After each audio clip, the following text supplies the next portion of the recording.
Hey guys, this is P Tagger and welcome back to know your universe. और आज की इस video में हम लोग जो है फीनिक्स फोर्स के ऊपर बात करने वाले हैं। जैसा कि आप सब जानते हैं कि नो योर यूनिवर्स के अंदर हम अपने जो है कॉस्मिक इवेंट्स को उठाते हैं या कॉस्मिक एंटिटीज़ को या फिर कोई ऐसी चीज़ को उठाते हैं जिसके ऊपर हम बात कर सकें डिटेल्स में, आपके साथ में उनका ओरिजिन एक्सप्लेन कर सकूँ, उनकी पावर्स एक्सप्लेन कर सकूँ। तो इस तरह मैं काफ़ी ज़्यादा वीडियोज़ पहले बना चुका हूँ जिसमें क्रीज क्रल वॉर, इटर्नल्स के ऊपर, बियॉन्डर्स के ऊपर, मल्टीवर्स के ऊपर, सेलेस्टियल्स के ऊपर, इन सब के ऊपर मैं पहले वीडियो कवर कर चुका हूँ। तो वो सारी वीडियोस भी आप मेरी अगर नहीं देखी हैं अभी तक तो मैं नीचे लिंक डिस्क्रिप्शन में डाल दूंगा ताकि आप वो सब भी देख सकें। लेकिन आज की इस वीडियो में हम लोग बेसिकली बात करने वाले फीनिक्स फोर्स के रिलेटेड, क्योंकि फीनिक्स फोर्स एक one of the most powerful और ओल्डेस्ट कॉस्मिक एंटिटी है इस मार्वल कॉमिक्स के अंदर, और इसको बहुत ज़्यादा पावरफुल माना जाता है। यहाँ तक कि गैलेक्टस जैसे कॉस्मिक एंटिटीज़ भी जो है फीनिक्स फोर्स से डरते हैं। तो हम आज इस वीडियो में यही डिस्कस करेंगे डिटेल में कि इसका ओरिजिन क्या है, इसकी शुरुआत कहाँ से हुई और ये कितनी ज़्यादा पावरफुल है और इसकी पावर का सोर्स क्या है आखिरकार, जो इससे लोग इतना ज़्यादा डरते हैं। और इसके अलावा हम इसके जो है मुख्तलिफ कुछ होस्ट के ऊपर भी बात करेंगे। लेकिन ये बात याद रखिएगा, ये वीडियो जो है जीन ग्रे के ऊपर नहीं होने वाली है सिर्फ, या किसी एक होस्ट के ऊपर नहीं होने वाली। हम इसमें कॉस्मिक एंटिटी फीनिक्स की बात कर रहे हैं, ना कि किसी कॉस्मिक एंटिटी के होस्ट की बात कर रहे हैं। हम उनके ऊपर थोड़ी थोड़ी बात करेंगे, लेकिन ये डिटेल वीडियो जो है फीनिक्स फोर्स के बारे में है। सो गाइस, आई होप कि आपने मेरे चैनल अभी तक सब्सक्राइब कर दिया होगा ताकि आप इस तरह के और ऑसम कंटेंट मेरे चैनल पे एंजॉय कर सके। लेकिन अगर आपने अभी तक सब्सक्राइब नहीं किया है तो प्लीज़ मेरे चैनल को सब्सक्राइब कीजिए ताकि इस तरह के और ऑसम कंटेंट आप लोग मेरे चैनल पे एंजॉय कर सकें। सो गाइस, चलिए इस वीडियो को स्टार्ट करते हैं।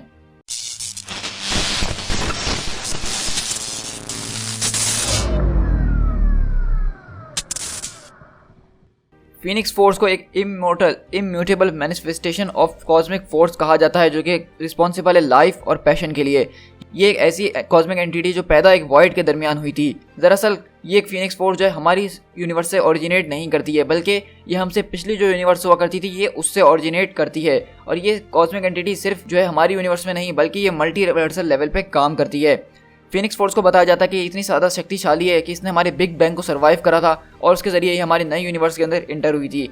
फीनिक्स फोर्स को चाइल्ड ऑफ द यूनिवर्स भी कहा जाता है। ये नेक्सस ऑफ ऑल साइनिक एनर्जी है जो अब तक मौजूद है, जो गुजर चुकी है और जो आगे आने वाली है। यहाँ तक कि फीनिक्स फोर्स को रिस्पॉन्सिबल कहा जाता है सारी की सारी लाइफ एनर्जी, लाइफ फॉर्म्स के लिए भी। मतलब दुनिया भर में जितनी भी यूनिवर्स के अंदर लाइफ पैदा होती है उसके पीछे फीनिक्स फोर्स कहा होता है, क्योंकि फीनिक्स फोर्स के अंदर वो सारी लाइफ एनर्जी मौजूद है जो गुजर चुकी हैं, जो मौजूद हैं और जो आने वाली फ्यूचर जनरेशन है उनकी लाइफ एनर्जी भी फीनिक्स फोर्स ही अपने पास कलेक्ट करके रखती है। इसको गार्डियन ऑफ द क्रिएशन भी कहा जाता है और ये डेंजरसली पावरफुल एम क्रान क्रिस्टल को प्रोटेक्ट करती है, क्योंकि एम क्रान क्रिस्टल को जो है नेक्सस ऑफ ऑल रियलिटी कहा जाता है। और बताया जाता है कि अगर ये क्रिस्टल किसी ने डिस्ट्रॉय कर दिया तो उसके साथ सारी की सारी रियलिटीज़ वो ऑटोमेटिकली डिस्ट्रॉय हो जाएंगी। तो उस क्रिस्टल की जो प्रोटेक्शन करता है वो कोई और नहीं बल्कि कॉस्मिक एंटिटी फीनिक्स फोर्स करती है। फीनिक्स फोर्स को जो है यूनिवर्स के अंदर सबसे ज़्यादा खौफनाक एंटिटी माना जाना है। इसके नाम से जो है बहुत बड़े बड़े लोग जो हैं वो कांप उठते हैं, क्योंकि इसका अपीयरेंस ही कुछ ऐसा है, इसकी पावर्स ही कुछ ऐसी हैं। इसके अंदर इतनी ज़्यादा शक्ति है कि ये किसी भी यूनिवर्स के पार्ट को कट कर सकती है, डिस्ट्रॉय कर सकती है और रीग्रो भी कर सकती है। और अगर वो चाहे तो पूरी यूनिवर्सेस को डिस्ट्रॉय कर सकती है बिना किसी झिझक के।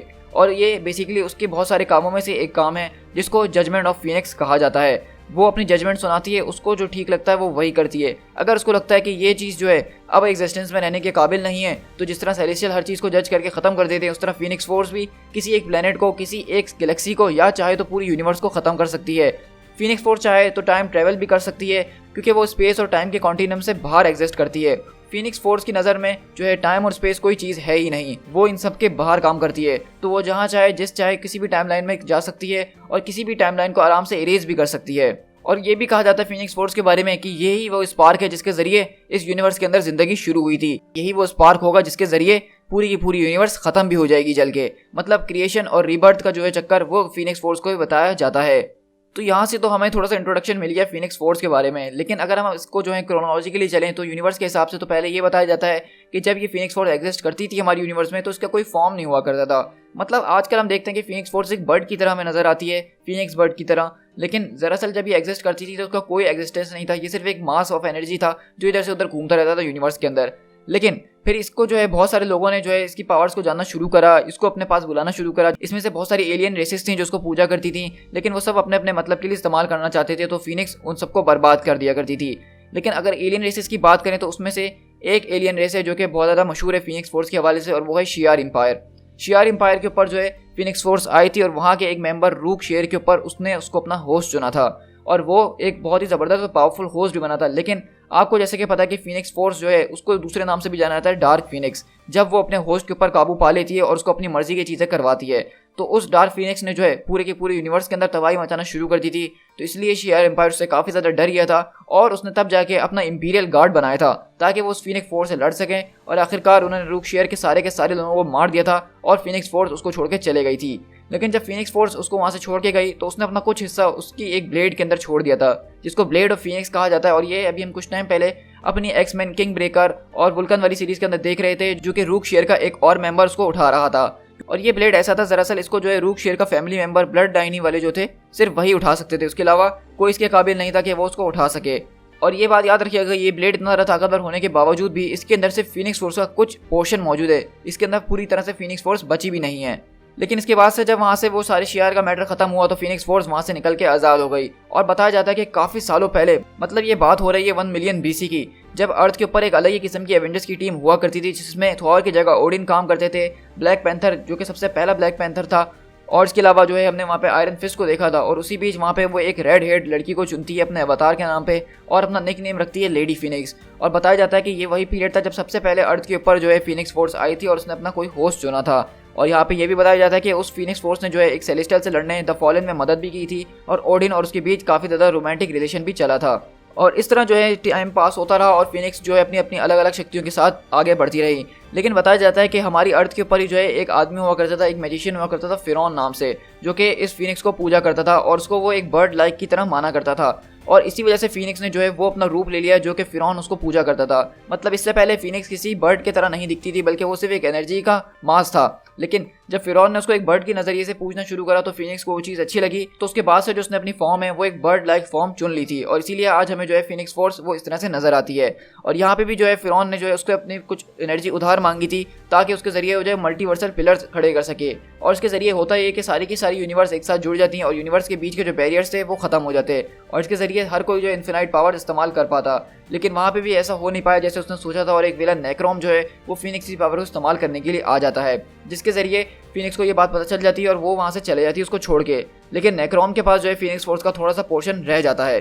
उसके बाद अगर हम बात की जाए तो बताया जाता है कि फीनिक्स फोर्स जो है वो बहुत ज़्यादा आयरन फिस्ट के मिथोलॉजी से भी जुड़ी हुई है। और ये भी बताया जाता है कि फीनिक्स फोर्स को जो एक अकलौती वीकनेस है वो खुद आयरन फिस्ट का ड्रैगन शाओ लाओ है, क्योंकि उसकी पावर जो है वो फीनिक्स पावर के बराबर मानी जाती है और उसने जो है पास्ट के अंदर फीनिक्स की पावर को टेम भी कर दिया था और उसका होस्ट उसके ऊपर कंप्लीट पावर एक्सेस कर रहा था। तो ये तो वो सारी बातें हो गई जो हमारा बहुत पुराना पास्ट है फीनिक्स फोर्स के हवाले से। लेकिन अगर हम प्रेजेंट की बात करें यानी अपने मॉडर्न यूनिवर्स की, तो उसमें आपको फीनिक्स का नाम सुन के सिर्फ एक ही औरत याद आती है, एक ही म्यूटेंट याद आती है जिसका नाम जीन ग्रे है। और ये बात बिल्कुल जाहिर भी है क्योंकि जीन ग्रे ही जो है फीनिक्स के लिए सबसे ज़्यादा परफेक्ट होस्ट रही है। और इसके अलावा सबसे ज़्यादा टाइम तक तो नहीं कहूँगा मैं, क्योंकि रेचल समर जो है वो सबसे ज़्यादा टाइम तक फीनिक्स को बॉन्ड करके अपने साथ रख चुकी है। तो अगर हम फीनिक्स फोर्स की बात करें जीन ग्रे के हिसाब से, तो जीन ग्रे को जो है उसने उसके बचपन में देख लिया था कि ये एक ऐसी होस्ट मेरे लिए बन सकती है फ्यूचर में जाके जो कि जिसके साथ मैं परफेक्टली बॉन्ड कर सकूं।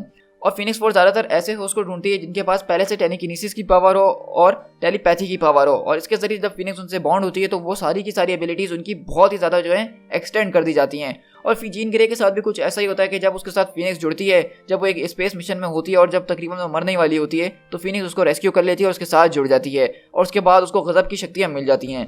लेकिन ये कहानी ज़्यादा देर तक चलती नहीं है, हमें पता है, क्योंकि जीन ग्रे जो है बाद में जाके डार्क फीनिक्स के अंदर बदल जाती है। तो डार्क फीनिक्स बताया जाता है कि फीनिक्स का एक असली रूप भी मान सकते हैं और एक ईविल शक्ल भी मान सकते हैं, जिसमें वो जो है हर चीज़ को डिस्ट्रॉय करने की तरफ निकल रही होती है, ना कि किसी चीज़ को बनाने के लिए या अच्छे काम के लिए। तो डार्क फीनिक्स से लड़ना वो बहुत ज़्यादा खतरनाक है क्योंकि ये नॉर्मल फीनिक्स से कुछ ज़्यादा ही पावरफुल होती है। लेकिन हमने देखा है कि कॉमिक्स में भी और हर तरफ से कि इसको रोकने के भी बहुत सारे तरीके हैं। ऐसा नहीं है कि ये एक अनलिमिटेड पावरफुल फोर्स है जिसको रोकने का कोई तरीका नहीं है। मानते हैं कि ये बहुत ज़्यादा पावरफुल है, लेकिन रोकने के तरीके भी बहुत ज़्यादा हैं। तो इसको हम आखिर में डिस्कस करेंगे, इसकी वीकनेसेस को और इसकी स्ट्रेंथ्स को। लेकिन इसके बाद अगर हम आगे बढ़े अपने दूसरे होस्ट की तरफ, जो कि सबसे ज़्यादा टाइम तक फीनिक्स की होस्ट रही है, तो वो रेचल समर्स है। अब रेचल समर्स की बात करें तो ये बेसिकली स्कॉट समर्स और जीन ग्रे की बेटी है, लेकिन इस टाइमलाइन से नहीं, एक दूसरी टाइमलाइन से जो कि डेज ऑफ फ्यूचर पास्ट की टाइमलाइन थी। लेकिन उस टाइमलाइन से ये जो है ट्रैवल करके हमारी टाइमलाइन में आ जाती है और जब ये यहाँ आती है तो फीनिक्स को पता चलता है कि ये जीन ग्रे की लाइन से है और इसीलिए इसको जो है फीनिक्स आके अपना होस्ट बना लेती है। और रेचल ग्रे एक ऐसी थी जिसने फीनिक्स के ऊपर बहुत अच्छे से काबू पाया हुआ था और उसको जो है इस तरह की ईविल की थॉट्स नहीं आती थी और वो अपने अच्छे काम के लिए इस्तेमाल कर ही रही थी। लेकिन अगर हम बात करें इसके अलावा और दूसरे होस्ट की, तो काफ़ी ज़्यादा इसके होस्ट गुजरे हैं, लेकिन उसमें से नोटेबल जो है जो कि नई होस्ट रही थी वो थी होप समर्स। और होप समर्स को बताया जाता है कि वो एक ऐसी थी जिसने फीनिक्स की सारी शक्तियों को मास्टर कर लिया था और उसकी पूरी की पूरी एनर्जीज को यूज़ कर रही थी। इसके अलावा अगर हम एवेंजर्स वर्सेस एक्समैन की स्टोरी की लाइन के ऊपर ध्यान दें तो हमने तभी जाके ये बात जानी थी कि फीनिक्स फोर्स सिर्फ एक होस्ट के साथ नहीं बल्कि मल्टीपल होस्ट के साथ भी जुड़ सकती है, जिसमें हमने देखा था कि वो फीनिक्स 5 बनाती है, जहाँ पे साइक्लॉप, एमा स्टोन, नेमोर, क्लॉसस और मैजिक जो हैं फीनिक्स फोर्स के होस्ट बन जाते हैं। लेकिन हमने ये बात भी देखी थी कि जितनी ज़्यादा फ्रैक्शंस में फीनिक्स फोर्स बढ़ती रहती है उतनी ज़्यादा उसकी पावर्स भी लिमिटेड होती रहती हैं। तो ये थी कुछ फीनिक्स के अवतार, जैसा कि हमने फीनिक्स देखा, डार्क फीनिक्स देखा, फीनिक्स 5 देखा। लेकिन एक फीनिक्स है जो कि इन सबसे ज़्यादा ऊपर और सुपीरियर मानी जाती है, जिसको the white crown of Phoenix कहा जाता है। और इस लेवल में ये बताया जाता है कि फीनिक्स फोर्स और उसके होस्ट के दरमियान जब परफेक्ट बाउंड बनता है तो वाइट क्राउन ऑफ फीनिक्स बनती है। और ये फीनिक्स फोर्स इतनी ज़्यादा ताकतवर है कि ये चाहे तो किसी मुर्दे को जिंदा भी कर सकती है, ये पूरी टाइमलाइंस को इरेज भी कर सकती है, ये चाहे तो मल्टीवर्सल लेवल पे हमारी रियलिटी को बेंड कर सकती है, वार्प कर सकती है और हर तरह से उसको बदल सकती है। तो अगर देखा जाए तो सबसे ज़्यादा खतरनाक फीनिक्स जो होती है वो वाइट क्राउन ऑफ फीनिक्स होती है, जो कि जो चाहे वो कर सकती है अपनी मर्जी के मुताबिक, और उसका होस्ट जो है वो टोटल कंट्रोल होता है फीनिक्स फोर्स में। मतलब फीनिक्स जो है अपने होस्ट को किसी न किसी तरह से कंट्रोल कर ही रही होती है, लेकिन जब वो वाइट क्राउन ऑफ फीनिक्स बनता है तो वो होस्ट जो है फीनिक्स फोर्स की सारी शक्तियों को अपनी मर्जी से कंट्रोल कर रहा होता है। तो ये इसको सबसे ज़्यादा खतरनाक बना देती है। और यहाँ पे ये भी बताया जाता है कि फीनिक्स फोर्स के जो होस्ट होते हैं वो अगर मर भी जाएं तो फीनिक्स चाहे तो उनको दोबारा जिंदा कर सकती है और उनको एक वाइट हॉट रूम में रखती है, जो कि एम क्रांत क्रिस्टल के अंदर एक रियलिटी है। और सारे के सारे फीनिक्स के होस्ट जो गुजर चुके हैं वो वहीं पे मौजूद होते हैं और फीनिक्स अगर चाहे तो उनको वापसी जिंदा भी कर सकती है। अगर हम इसकी पावर और स्ट्रेंथ की बात करें तो फीनिक्स फोर्स को बहुत ही ज़्यादा पावरफुल फोर्स माना जाता है इस यूनिवर्स के अंदर, यहाँ तक कि उसको इमोर्टल कहा जाता है क्योंकि सबसे पुरानी कॉस्मिक फोर्स है और बताया जाता है कि इसका मरने का कोई चांस ही नहीं है। हमने एक स्टोरी लाइन के अंदर देखा था जब फीनिक्स फोर्स को मार भी दिया गया था तो उसने जो है अपना एक कॉस्मिक एग बना लिया था और वो उस फीनिक्स एग्स के जरिए वो दोबारा रिबॉर्न हो सकती है। फीनिक्स फोर्स जो है ना ही ओमनीपोटेंस है, मतलब वो यूनिवर्स में कहीं भी किसी भी वक्त किसी के भी ऊपर भी नज़र रख सकती है, वो हर जगह मौजूद है। वो फ्यूचर लाइफ फोर्स के अंदर टैप इन कर सकती है, जिस तरह के उसके पास मैंने आपको बताया था कि सारी की सारी फ्यूचर लाइफ्स के अंदर की जो एनर्जी है वो उसके पास मौजूद होती है, तो वो उस एनर्जी को इस्तेमाल कर सकती है और इस तरह फ्यूचर के अंदर वो लाइफ फॉर्म्स कभी पैदा ही ना होंगी। वो पावरफुल कंसेसिव फोर्स ब्लास्ट भी बना सकती है, वो क्वांटम सिंगुलैरिटी प्रोड्यूस कर सकती है, एनर्जी अब्जॉर्प्शन कर सकती है, लाइफ फोर्स कंट्रोल कर सकती है, साइनिक नेक्सस है, मतलब दुनिया भर में जितनी भी साइनिक एनर्जी है माइंड रीड करने के लिए, टेलीपैथी, एम्पैथी, टेलीकिनेसिस वगैरह, वो उस सब के ऊपर कब्जा रखती है और वो उसका नेक्सस कहा जाता है। वो मैटर ट्रांसम्यूटेशन कर सकती है, जिस पत्थर को जो है क्रिस्टल बना सकती है, वुड को जो है गोल्ड बना सकती है। इसके अलावा वो कॉस्मिक टेलीपोर्टेशन कर सकती है। इसका मतलब ये है कि वो पूरे प्लैनेट्स को पूरी गैलेक्सीज को टेलीपोर्ट करके कहीं भी ले जा सकती है और वो चाहे तो उन सबको मिटा भी सकती है। उसके पास एक रिजरेक्शन फोर्स भी मौजूद है जिसके जरिए वो जो है जिसको चाहे जिंदा कर सकती है, क्योंकि खुद फीनिक्स फोर्स लाइफ और डेथ को एम्बॉडीमेंट माना जाता है। उसके पास इमोर्टेलिटी है, कॉस्मिक पायरोकिनेसिस है, टेम्पोरल मैनिपुलेशन है, एटमोकिनेसिस है और इसके अलावा एग्जिस्टेंस मास्टरी है। इसका मतलब ये है कि जब फीनिक्स अपने वाइट फॉर्म में होती है, यानी कि फीनिक्स ऑफ क्राउन बनती है, तो वो चाहे तो रियलिटी को वार्प कर सकती है, वो इस एग्जिस्टेंस के अंदर से हर एक चीज़ को मिटा सकती है या उसको ला भी सकती है, वो जो चाहे अपनी मर्जी से कर सकती है और ये चीज़ इसको लिमिटलेसली पावरफुल बना देती है। लेकिन अगर हम फीनिक्स फोर्स की कुछ वीकनेसेस की बात करें तो ऐसा नहीं है कि ये ज़्यादा पावरफुल है तो उसकी कोई वीकनेस नहीं होगी। इसकी वीकनेस हमारे साथ बहुत ज़्यादा टाइम शेयर की गई हैं। जैसा कि पहले मैंने आपको वीकनेस बता दी कि आयरन फिस्ट की जो एनर्जी है जो कि ड्रैगन शाओलाओ से होती है वो काफ़ी हद तक फीनिक्स को वीक कर सकती है, यहाँ तक कि उसको अंडर कंट्रोल भी कर सकती है और ये चीज़ हमने पुराने ज़मानों में बहुत देखी है। लेकिन अगर अभी की हम कोई मिसाल लें तो उसके हिसाब से केओस मैजिक जो है वो फीनिक्स फोर्स के लिए जो है वीकनेस साबित हो सकता है, क्योंकि हमने देखा था कि स्कारलेट विच जो केओस मैजिक इस्तेमाल करती है उसके जरिए ही जो है उसने साइक्लॉप और फीनिक्स 5 को रोका था और यहाँ तक कि उसने जो है अपने साथ होप समर्स को मिलाया था जो कि उस वक्त आयरन फिस्ट की पावर्स को पोजेस की हुई थी और इन दोनों ने मिलकर फीनिक्स फोर्स को इस यूनिवर्स से बाहर भगा दिया था। और इसके नतीजे में हमने देखा था कि स्कारलेट विच की शक्तियों से और होप समर की शक्तियों से मिला के अर्थ के ऊपर म्यूटेंट्स दोबारा पैदा होना शुरू हो गए थे। तो ऑल इन ऑल अगर हम फीनिक्स फोर्स की बात करें तो ये एक यूनिवर्सल प्राइम फोर्स मानी जाती है जो कि रिस्पॉन्सिबल है लाइफ, डेथ और फ्यूचर जनरेशन के पैदा होने के लिए। यहाँ तक कि इसको माना जाता है कि ये वही स्पार्क है जिसके जरिए हमारे यूनिवर्स के अंदर लाइफ शुरू हुई थी और ये वही स्पार्क होगा भी जिसके जरिए हमारे यूनिवर्स में लाइफ खत्म होगी। अगर यूनिवर्स खत्म करने की बात करें तो वो तो मार्वल यूनिवर्स में हमें बहुत तरह से बताया जाता है, लेकिन इसमें से एक ये भी है। और अगर इसकी पावर्स की बात करें तो आपने देखा कि किस तरह ये जो चाहे वो कर सकती है। गैलेक्टस जैसे कॉस्मिक एंटिटीज भी जो इससे डरते हैं क्योंकि ये उनके ऊपर भी भारी पड़ सकती है। और ये बात भी आप लोग को क्लियर हो गई होगी अब तक कि फीनिक्स फोर्स जो है वो हर किसी को अपना होस्ट नहीं चुनती है, बल्कि वो एक खास जीन को चुनती है। जैसा कि जीन ग्रे की जो फैमिली थी वो ज़्यादातर उसी के होस्ट को चुनती है क्योंकि उसके हिसाब से वो जीन जो है उसके लिए सबसे ज़्यादा बेस्ट है और उसके जरिए ही वो सबसे ज़्यादा पावरफुली वर्क कर सकती है। तो यहाँ तक कि हमने उसकी दूसरी इनकारनेशंस देखी जैसे कि डार्क फीनिक्स, वाइट फीनिक्स और इस तरह की काफ़ी ज़्यादा फीनिक्स की पावर्स भी हैं। हमने देखा कि उसने अपना कुछ फ्रैक्शन एक ब्लेड के अंदर छोड़ दिया जो कि काफ़ी ज़्यादा पावरफुल भी बन गया।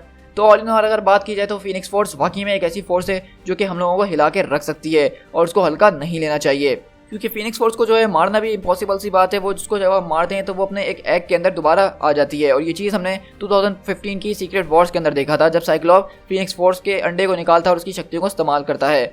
सो गाइस, आई होप कि आपको मेरी ये वीडियो काफ़ी ज़्यादा पसंद आई होगी। इसमें मैंने फीनिक्स से रिलेटेड कुछ आपको जो है ओरिजिन स्टोरीज बताई हैं जो कि मुझे लगता है कि आपको इससे पहले नहीं पता होंगी, और कुछ ऐसे फैक्ट्स भी शेयर करें जो कि ज़रूरी थे आप लोग के लिए। तो आई होप कि ये ऑल इन ऑल आपको वीडियो काफ़ी ज़्यादा पसंद आई होगी। तो इसी के साथ आप मुझे कमेंट करके बताइए कि आपको नो योर यूनिवर्स का ये एपिसोड कैसा लगा, और साथ में ये भी बताइएगा कि अगली नो योर यूनिवर्स के एपिसोड में हमें किस टॉपिक के ऊपर कवर करना चाहिए। सो गाइस, जाने से पहले मेरे चैनल को सब्सक्राइब जरूर कीजिएगा ताकि इस तरह का और ऑसम कंटेंट मैं अपने चैनल पर शेयर करता रहूँ। So guys, this is speed tiger. मिलते हैं नो योर यूनिवर्स के किसी और एपिसोड के अंदर किसी और कॉस्मिक एंटिटी और ओरिजिन के साथ। Till then, thank you so much.